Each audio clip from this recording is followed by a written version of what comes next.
So we were going through the history. We were doing some research, and we came across a bunch of nuggets that we want to discuss with you. But I feel like it would be appropriate almost to kind of just rattle off like they do in the PGA when someone stands on the tee box. And so, Jay, why don't you just list some of the accomplishments here that we've kind of seen in Mike's career?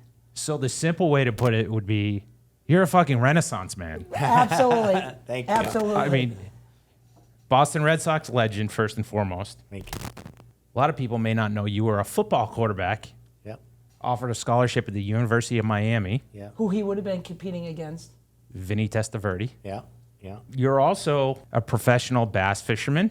You competed in the NASCAR Craftsman Truck Series. Yeah. That blew my mind. I had no idea of that. And you're also a home builder, a business owner, an entrepreneur, and newly county commissioner. Yeah, you know, it's funny. I'm very fortunate. I've lived a great life, and my wife tells me all the time I need to write a book. And honestly, I really do. I should sit down sometime with a ghostwriter and kind of tell my life story because, you know, a kid growing up in North Fort Myers and really living in a trailer. Then, you know, being fortunate enough to identify at a young age that I was blessed with a talent to hit a baseball. People ask me all the time, like, when did you know you were going to be a Major League Baseball player? And I say when I was 8, and they kind of laugh. But I'm not kidding. When I was 8, I would tell everybody, I'm going to be a Major League Baseball player. I became a believer in if you believe something and you work hard enough, you can achieve anything. From a kid that grew up, I don't want to say poor, but, you know, we didn't have a lot. Well, my dad was a hard worker, did construction work and a builder. So that's always in your blood, and that you know, is why after retiring, I started building things because it was just in my blood. But just very proud of my life and where I was able to get. But to make it to the major leagues, it's a dream come true. And I got to be a kid for a long time, and I'm proud of it. Jay, there was a nickname too, wasn't there? Speaking of being a kid, obviously your nickname is Gator. It comes from wrestling alligators as a kid. Well, it actually comes from back when I was in spring training in Winter Haven. Of course, when I was a kid growing up, we used to catch small alligators. I mean, and we just did. It was like, you know, trying to catch that snake over there. And I mean, I remember my dad screaming and yelling at me, and don't do that, and you're going to bite my hand off. But I was a kid, and I don't know, I just loved messing with him when I'd see him. So anyway, Ellis Burks, who's a great teammate of mine, great friend, and a great ball player. He was scared of things, you know, like lizards, spiders, everything. And we were talking about alligators one day, and he said, I told him I used to catch them, and he said, yeah, right. So we were in Winter Haven, and I happened to see an alligator in one of the back ponds. So I snuck up there the next morning very early, and I knew where he was kind of hanging out, and I was able to catch him. I taped his mouth shut, and I put him in his locker. Come on! In Ellis Burke's locker. Ellis Burke's locker in Winter Haven, Florida. Ultimately, what happened was, as I'm catching this alligator, a few of the players had drove up and seen me crawling on my hands and knees to sneak up on this alligator. This is unbelievable. And they were like, as soon as I caught it, they started yelling out, Crocodile Dundee! And, you know, it was just crazy. And I didn't even know they were there. But it was just me being me and having fun. And so I put it in Ellis Burke's locker. Everybody knows. I knew what was going to happen. As Ellis comes in, we knew what he would do. We knew he would go grab his bag and pull it. And when he did, we knew the alligator would spin. And of course, that's exactly what happened. So when he pulls his bag up and that alligator spun, I'll tell you what, Keith, if I could have had these things where we could have videoed that, that would have been national TV. Broke the internet. Ellis Burke jumped about 3 foot off the ground, and I'm pretty sure he took 2 steps to run 50 yards out of the clubhouse because he was gone. Of course, we, you know, safely untaped it and went back and released it, and it was all good. Afterwards, the media came in, and someone had said that I had caught this alligator. And that's back when Crocodile Dundee movie had been out. And, well, I had to deny it because I'm like, what are y'all talking about? I don't know what you're talking about, you know, and I denied it. It was so funny because, you know, I didn't know they had written a story. And like I said, we didn't have the internet and couldn't follow those things back in the day. But I guess they had written a big article in the Boston Globe about how I had caught this alligator, wrestled this alligator. That's how they put it. When we get to the season opener and I walk out in the field and I start hearing 35,000 people yelling, Gator! And I'm thinking, what a great name. Who are they talking to? I didn't even dawn on me. They were talking to me, and then I realized they're all looking at me. So that's kind of the story of how that happened. It stuck with me. And my whole career in Boston after that, I never heard Mike. All I heard was Gator. So it's a fun story. So you got Gator Mike, Chicken Man.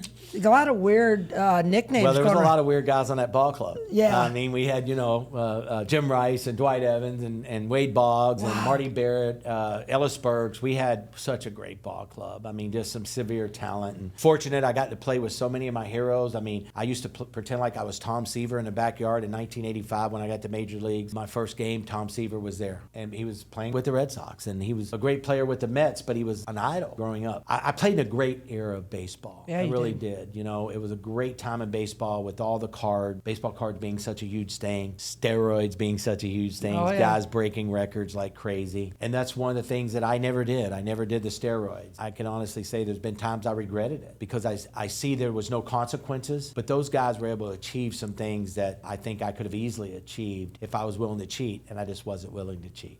There's a lot to be said for that because I think what everybody that I've talked to that's been somewhat of a professional always wants more than the short bag is a legacy. And what you've done by not doing that is preserve your legacy of being an honest, hardworking athlete. And we have the utmost respect for you. Well, I appreciate that. And, I remember what it was like to see those guys accomplishing the things Yeah. they were accomplishing. And in 95, Jose Canseco, which, I lost the Rookie of the Year to Mark McGuire. And then I turned around and lose the MVP to Jose Canseco. God, I didn't know about the McGuire. So I've lost two, and Matt Williams was another one that was in the Rookie of the Year running, and he was also a steroid user that we all knew. So I'm proud of that. I was pressured so much to do them because I had a great batting average and I could flat out hit, but I didn't have the power in them. And I was seeing guys that had way less power than me all at once hitting 35 and 45 home runs. And a great example of that is Rafael Palmeiro. We actually hit back-to-back home runs in the Florida State High School All-Star game against Richard Montleone, who was the number one pick for the Yankees that year.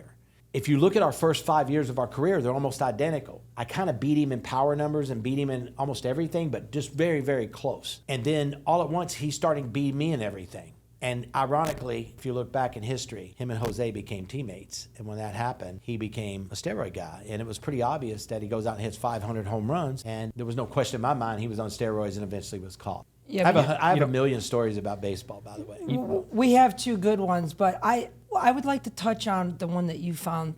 Do you follow statistics in baseball? I did. I mean, baseball, I know two types of baseball fans. You either have the ones that are just homers and like to watch the game, and then you have these people that literally keep a book at the game and they love their statistics. Mm-hmm. I've never been a big statistics guy in baseball. However, he found a couple that involve you, and I was wondering if you were aware of these. Maybe you'd like to bring them up.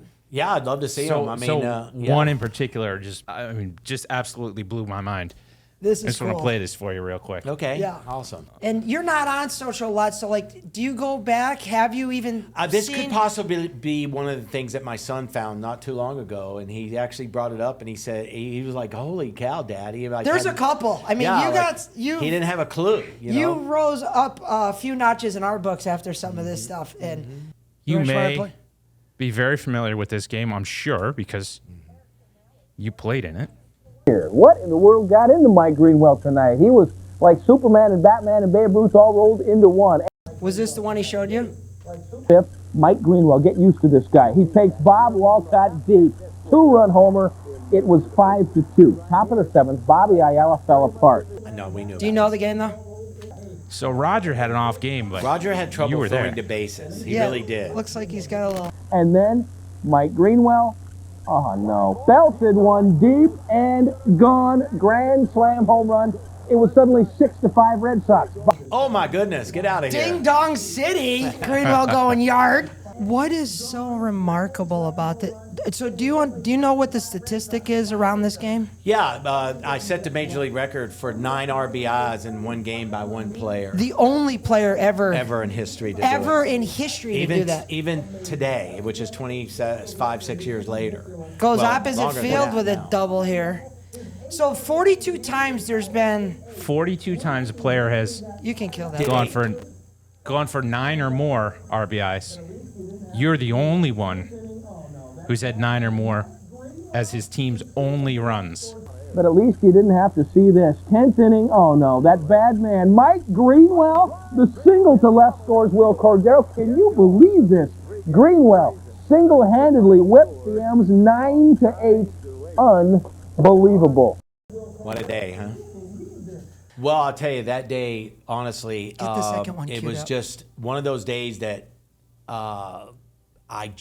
you could just tell I was just going to have a great day. I felt, I don't know, it's kind of like I woke up that morning and I felt like, I don't know, life's good, man. I'm going to have a great day. And No stress. No stress. And I get to the ballpark and then, I hit the home run and things just start to happen. I knew I was on the cuff of breaking a record because people, they can't stand it, but they don't want to tell you, but they tell you. But I could almost tell. What people? The well, clubhouse? the teammates, someone in the clubhouse, because they're upstairs and they're listening to the TV and they're hearing them say, I could tell the guys were kind of like, not talking to me, and I'm thinking, what's up, Oh, because they don't want to be responsible. Right. Oh, for bad juju. So I look at them before I go up to the last plate appearance, and I remember looking back going, I don't know what the heck's going on, but something's going on, and laughed. And I went up and I got the hit and of course broke the record. But probably the greatest thing that night was they always know whenever you break a record, immediately someone from the ballpark comes down from upstairs and wants the ball you were using or the glove that you were using to break the record or the bat you were using. So immediately they came down and wanted the bat. So when they asked for the bat, I said, what do you want my bat for? And they said, well, you just set a major league record. So then I knew. That's when I so you hadn't even really known I yet. didn't even know until we walked in the clubhouse. No wow. shit. Because it wasn't on the board or anything like that. Did you give the bat? Well, yeah, I had to. But they didn't get that Why did bat. you have to? Well, they didn't get that Oh, okay, bat. good.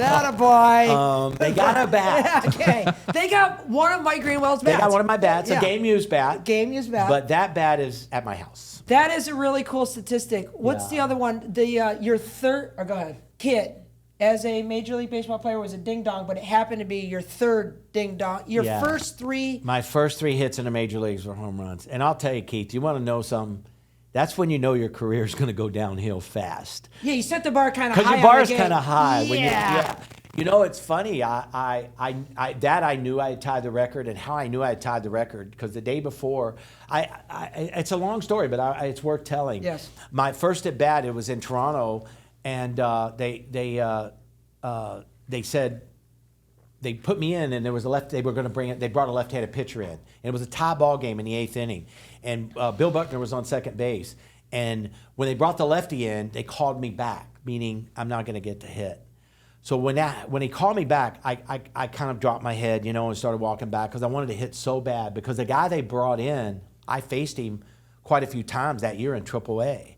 So he got called up to the major leagues, and so did I.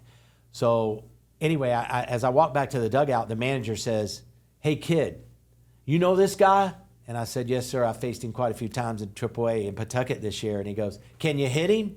I said, "Yes, sir. I can hit him." Then he said, "Go fucking hit him." And who was that? That was John McNamara as the manager, John McNamara.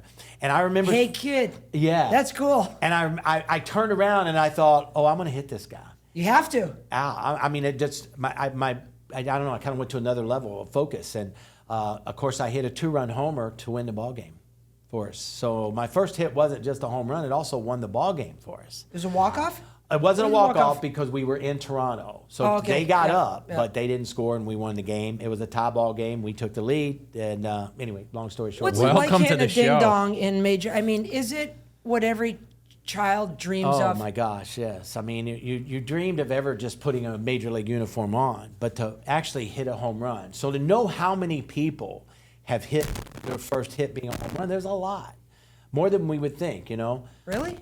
Well, there's maybe 60, 70, 80, 100 people over the course of Thousands. thousands and thousands of players over 100 plus years, right? That's right. But to realize that there was very few that ever did 2 home runs, and then to realize you're the only one to hit 3 is just an amazing start to a career. That's still the case? There's one person that I think has tied it since, but we're tied. So for you the have a record couple now. things where you're at the top of the list. Does that put you in Cooperstown? I Statistical feel like part? I always felt like I had an opportunity. I might be one of those players when I'm dead and gone that they decide probably belonged in the Hall of Fame.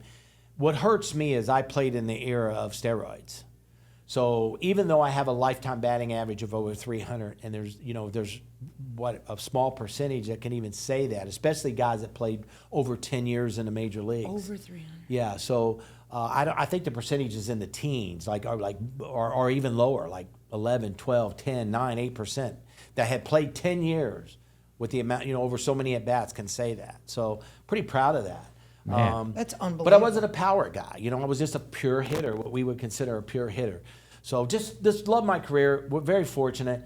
Don't regret anything. But I still hold 3 major league records. Most game-winning RBIs by one player, which we just watched that video.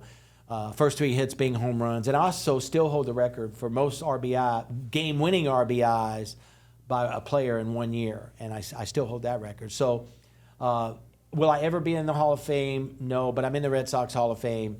I consider that a badge of honor because, let's face it, when you had Babe Ruth on your team at some point, and guys like Ted Williams and Carter Yastrzemski, and probably a great legacy knowing that there was Ted Williams in left field, then Carter Yastrzemski in left field, then Jim Rice in left field, and then me in left field. That's cool. That's a pretty good line of guys. Yeah. And another small piece of history about that 63-year period, there were only 4 of us. 63 years, only 4 left fielders.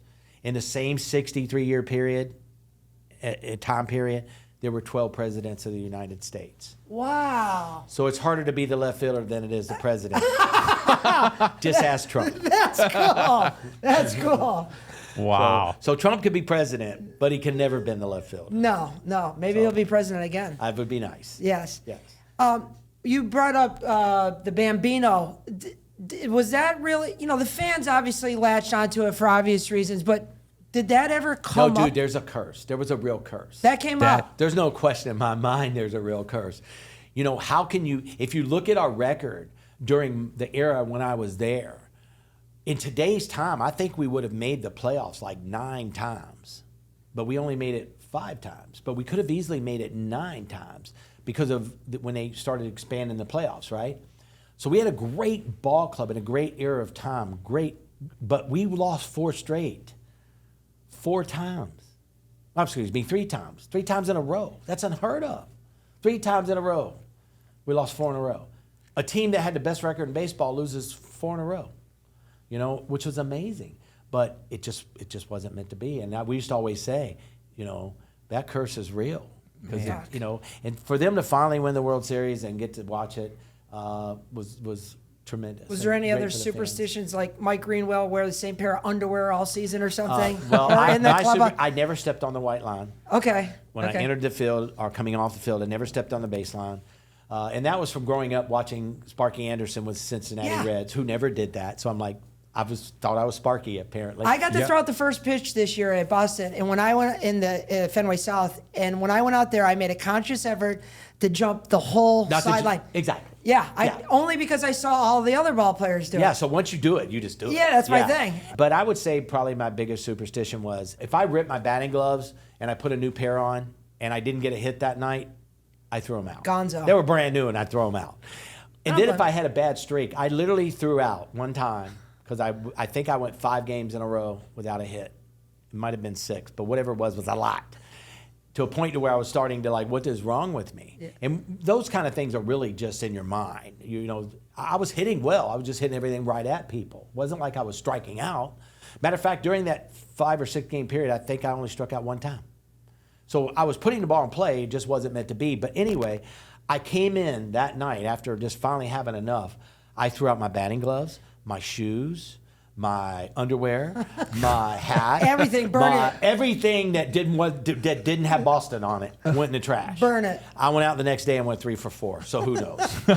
So is it real? It's real. Superstitions are real. I don't care what anybody says. We've gone a couple days without closing a deal. Maybe we should burn all of our shit and start over.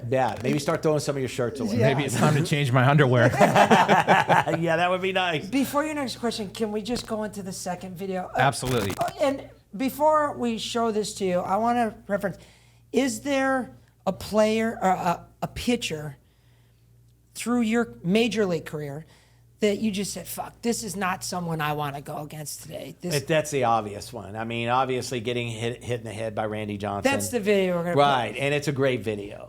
What I love about the video, because I didn't play at your level, but I played enough to know that I got hit by the fastest pitcher at my era, and I never batted the same again because I kind of had this scared mentality. Mm-hmm.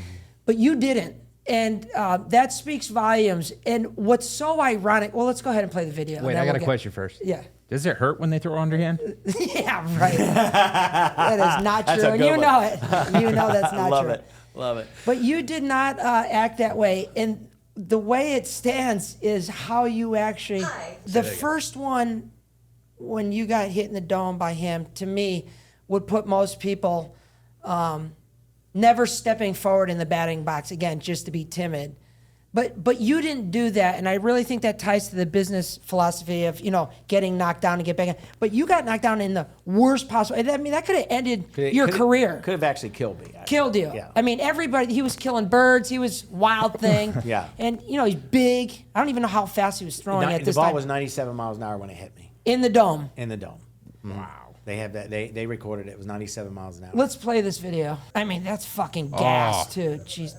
Now, I will say... It knocked me completely unconscious, by the way. I was completely... Look at this. Yeah. Were you trying to hit him? Yes. And the fact that you were able to do that blows my fucking mind. Here's why. You see this right here? Right here. This is what I love about you. He threw his glove at me. Yes, like, I saw that. Right here. This is what I love you. I want to be on that guy's team. Right there. Yeah. Right there.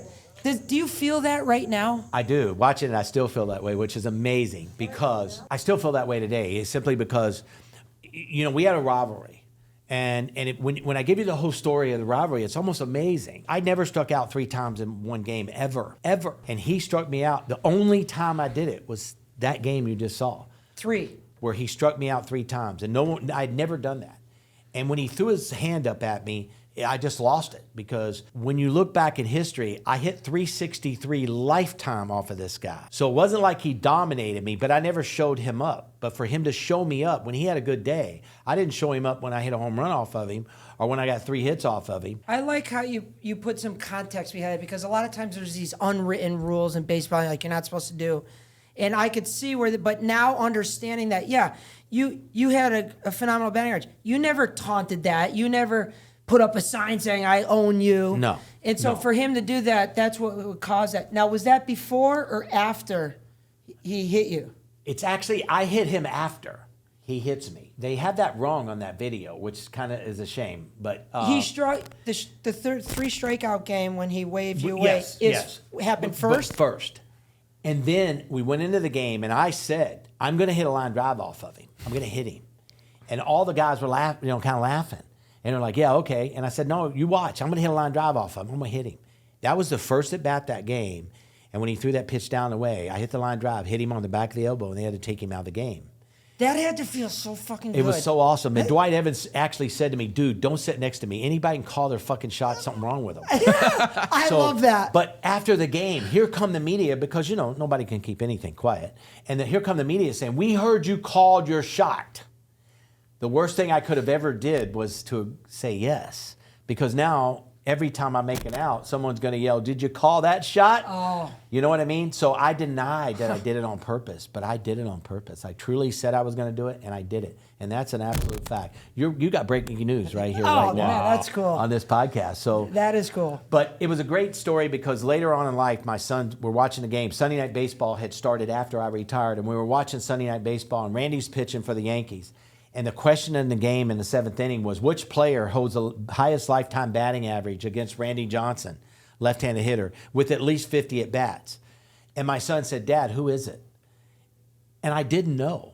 And I said, I don't know. Most of the lefties didn't like to face him because he was wild and people, throwing the ball over Clark's head in the All-Star game. And I said, nobody likes to face this guy. And I said, I would say it's going to be someone like Mattingly, somebody that's tough, George Brett, somebody like that. It's going to be one of those 2 guys, in my opinion. And when they answered the question the next inning and said it was me, I hit 363 lifetime off of him. My son said, you knew that? And I said, no, I didn't. But now that I do, I own that guy. I told my son, I own that guy. Have you talked to him since? Oh, yeah. We've talked many times. Yeah. Cordial? Yes, yeah. He, we were competitors, and when you're, I love that. Yeah, when you're competitors, we had a battle on the field. We spoke after. I called him when I hit him on the elbow and asked him, was he all right? When he hit me in the head, he called me and made sure I was all right. He didn't mean to hit me. He was You trying can to. almost see the way he ran after you instinctually. He was trying to throw inside, and it got away from him. That's all. And but it makes for a great story and a great battle and a great part of history. And I can say I got knocked unconscious. So now when I do something that someone disagree with, I have an excuse. No one else does. I got hit with a 97-mile-an-hour fastball, and you did it. That's 100% right? true. So That's 100% me and my true. wife have laughed about that forever. Whenever she says something, I'll go, honey, you remember? Got hit in the I got head. hit in the Hit in head. the head. Not my fault. Right. So anyway.